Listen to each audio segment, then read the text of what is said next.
Offense are Rakeem Cato and Chris Jaspers, and on defense, captains are Darrell Roberts and James Rouse again. And of course, we've got a great challenge this week with Virginia Tech. Coach Beamer's done a tremendous job down there over the years. They're an excellent football team. It's a great environment. If you look at them over the years, and I've probably played them 20-plus times, it always starts with their defense. And they're extremely good on defense again this year. I think they're second in the country in total defense. Alabama or nobody has moved the ball very successfully against them, so it'll be a great challenge for us. And if you look at them offensively, it starts with the quarterback, Logan Thomas, who many people thought, if he came out a year ago, was a top 4 pick in the draft. And he's a very talented guy. They got a freshman tailback, Farrell Edmonds, whose dad was a great player in the NFL. And they got good players. Of course, Coach Beamer's always been known for his special teams, so that'll be a challenge for us too. So it's a great challenge, and we got to have a great week and get ready to get out there and play those guys. Is this a little bit of a different Virginia Tech team? It seemed like last week, you know them for smash mouth football, and East Carolina was able to neutralize their running game pretty well. East Carolina played extremely well on defense, and they're much improved on defense. And it's not a different team at all from a defensive standpoint. They're as good as they've ever been on defense. Offensively, they struggled a little bit running the football, but with that quarterback they've got, they've thrown a little more, and he's a really talented guy, and they got talented wideouts. So they're a good football team. Did you see their wideouts sort of improve from their first 2 weeks? It seemed like they had a case of the drops early in the year. Yeah, and they got some young guys. They got that one kid. They got a couple of freshmen that are playing for them. They got a freshman tight end that's playing for them. And, the tailback's a freshman, and anytime you play young players like that, they're going to go through some growing pains. But they got a new offensive coordinator, Scott Leffler, who was at Temple with Chuck and was recently at Auburn. So he's if they've done a little bit different, or not a little bit different, they're a little bit different offensively. So I'm sure it's taken some time to develop his scheme too. But they've improved from week to week. There's no doubt. You say you played with Frank Beamer so many times. Has there been much of a evolution of him from then to now? Well, I think the one thing that Coach Beamer's, number one, he's always been known to be, really great on special teams. Bud Foster's been his coordinator there on defense probably about as long as he's been there. Woody probably knows a number of years, but 19 years Bud's been a coordinator, so that hadn't changed much. They're extremely physical. They run the ball. They're well coached. Offensively, he's had a couple changes, but the one thing that he wants to do is run the football, and they've worked extremely hard to get that done. And I'm sure they'll continue to try to do that this weekend. A lot of connections in this game. I know that for non-conference games, do your guys sort of seek out those connections in these type of games that sort of get them motivated for it a little bit more? As far as players, you mean? Yeah, players like Sparrow and Thomas and the Virginia guys. Our Virginia guys, it's like our Florida guys when they go play in Florida. And the Virginia guys that go play in Virginia, they know those kids. And anytime you can go play on a national stage like that, I think your kids get excited to go play, and they know players. And they need to be excited because it's the next game, and I'm sure and they will be. Speaking of Sparrow, what's his stats for this week? Probably questionable. How about the job Samuel did stepping in for him? Jarquez Samuel's he's done a nice job all the way through camp, and he played exceptionally well on Saturday. How many years have you seen a defensive tackle have 9 tackles in a game? Not many. Overall in that last game, it seems that there was such an improved pressure being put on Tettleton, a guy that you hadn't been able to get to in the 2 previous games. Here you get the 2 sacks. Does that speak to the overall improvement of the defensive line that pressure's there now? Well, I think defensively we're improved overall. There's no question about that. We are getting a little better pressure because those inside guys, Jarquez and Rouse and those guys have, addition of Gary Thompson and Blackman's got to play more. He'll play this week. It's helped us there, but in some of the pressure packages we've been able to get a little bit more pressure, and that's going to be critical this week to continue to do that. JT said that he was probably going to get some treatment in. What's his status? We'll see. I'm not sure yet on the injuries, to be honest. Says Gary Thompson, how'd he play? He played. He played well. He did some things. He didn't play quite as well as he did the week before. He was really good the week before, but he's you know, he's starting to, you know, he's a young guy that's continuing to get better every week, and it's important that he continues to do that because he's the one guy that we think can put pressure on the passer because of the way he can run. Take away the turnovers and the middle mistake on special teams. Were you, as a whole, overall, a little bit pleased with how you all were able to execute what you were trying to do going in? Well, I think, you know, bottom line is when you turn the ball over 4 times, you got no chance of beating a good football team at all, and chances are you're not going to win. Period. I mean, you turn the ball over, you can't win a football game turning it over, and you know, take away the turnovers. We probably, to be honest with you, played pretty well. So, but you can't do that. I mean, that's part of it. You got to eliminate them, and you know, that's part of the plan to win. If you can't take care of the ball, you got a real hard time winning. So we got to make sure. And you know, we hadn't done that. I mean, we hadn't done it in the first 2 games, and we hadn't done it preseason, and that was, you know, it's unacceptable, and we can't let that happen. Do you emphasize it even more this week, considering how many turnovers they've been able to get in the first 3 games, and plus what they were able to do against Carton with 3 picks? Yeah, well, we just need to. I mean, we emphasize. I mean, every day in practice. I mean, that's something we do every day. I mean, we're not going to change. I mean, we start from the time we go extra point field goal. The skill kids are working on ball security, and we work that all the way through practice. So we just got to continue to do it, and you know what, good players will come back and respond, not let it happen again. I mean, that's what good players do, and those kids are. You know, those kids, you know, they are good players, and I expect them to come back and be better this week. How many times have you seen that Tech team take a turnover and put it behind you for 6 points? Too many. Yeah. Too many. They're you know, like I say, defensively, they're as good a football team as there is in the country, and I'm not just saying that because we play them. I mean, their stats prove that. And Alabama moved the ball up and down the field against A&M and struggled to move it against, you know, Virginia Tech. So, you know, they're extremely well coached, and you know, it's amazing. Those front guys, they just roll them in and out. They're like clones. They got like 8 of them, and they roll them in and out of there, and they're all 6 foot 6'2" and 300 pounds and can run. They're good players. How many quarterbacks have you faced since you've been here that have been near the size of Logan Thomas?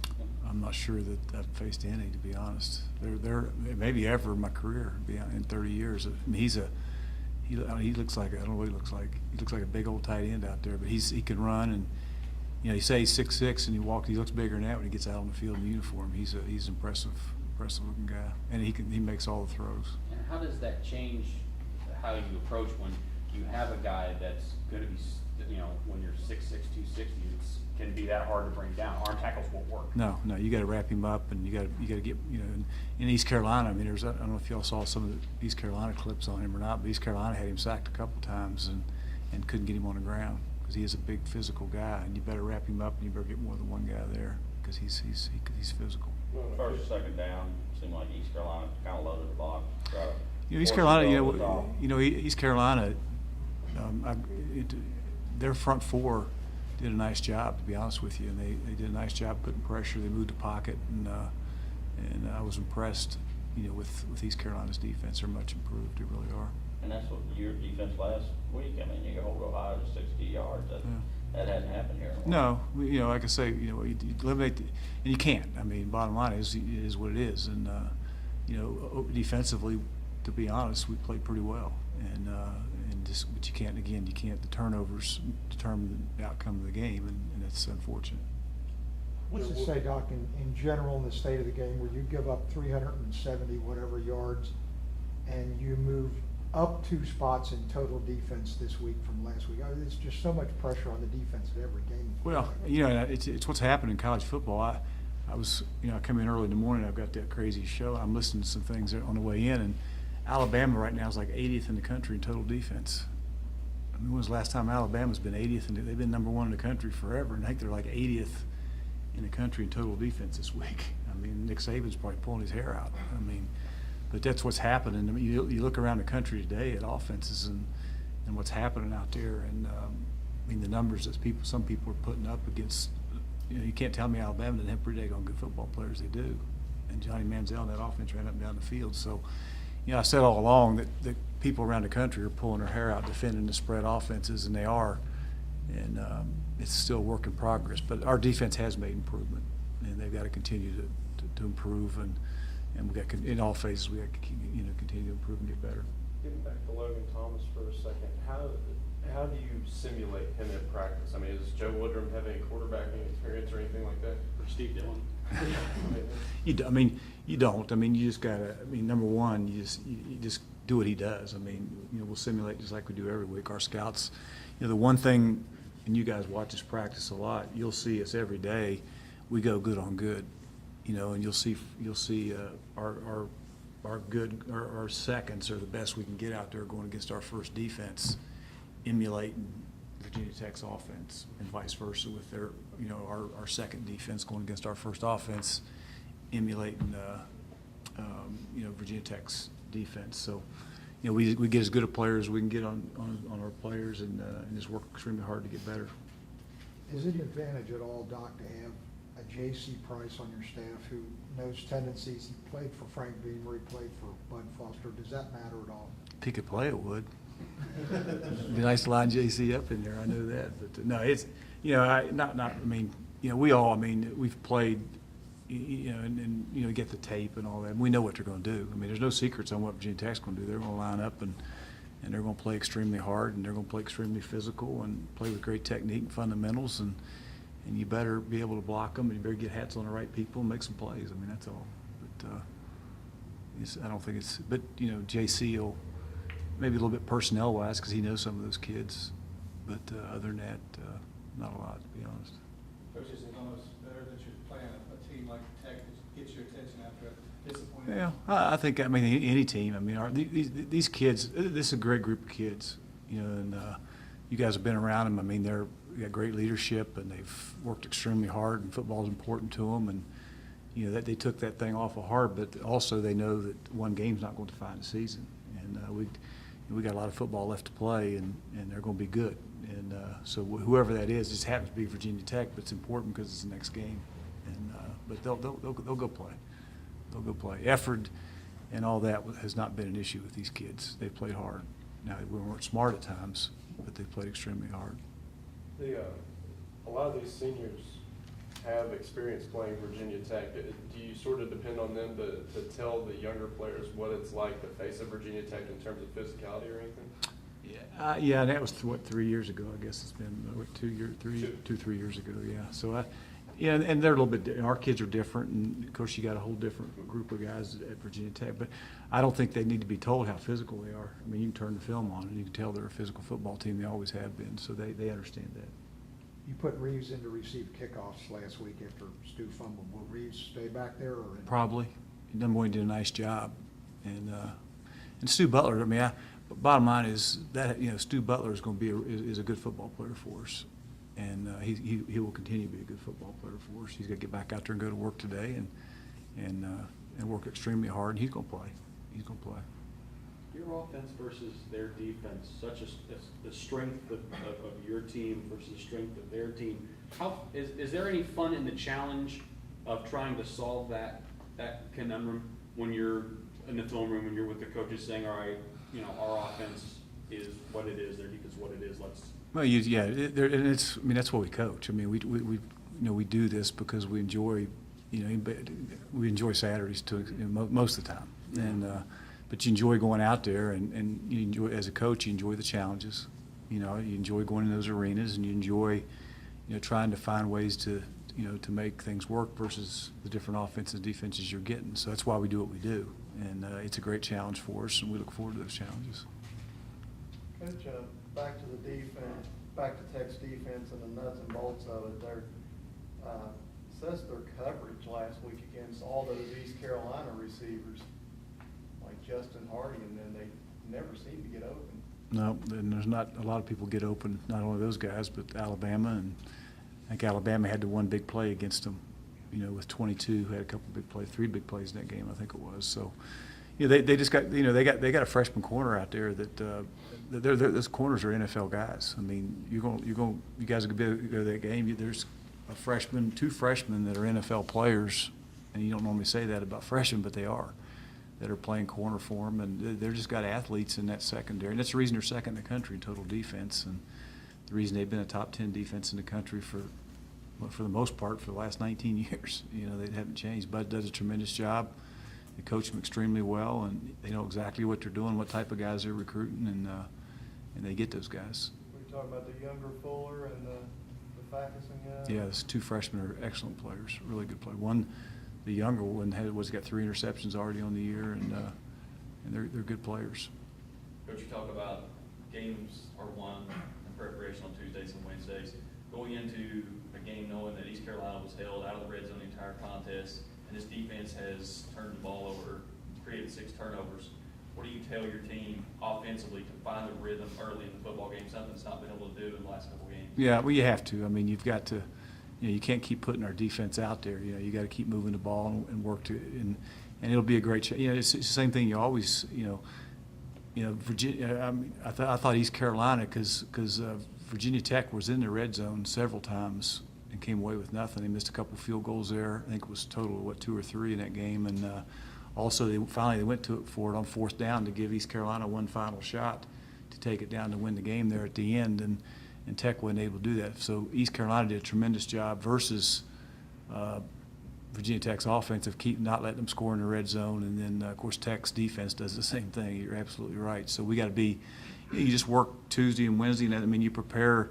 We spend a lot of time in the red zone, and you just got to get in there and execute the game plan that we're going to work versus Virginia Tech, and just execute it, and then you got to go up there and work to execute on Saturday. But you're no doubt you got to score in the red zone to be successful against them, and not a lot of people have been able to do that.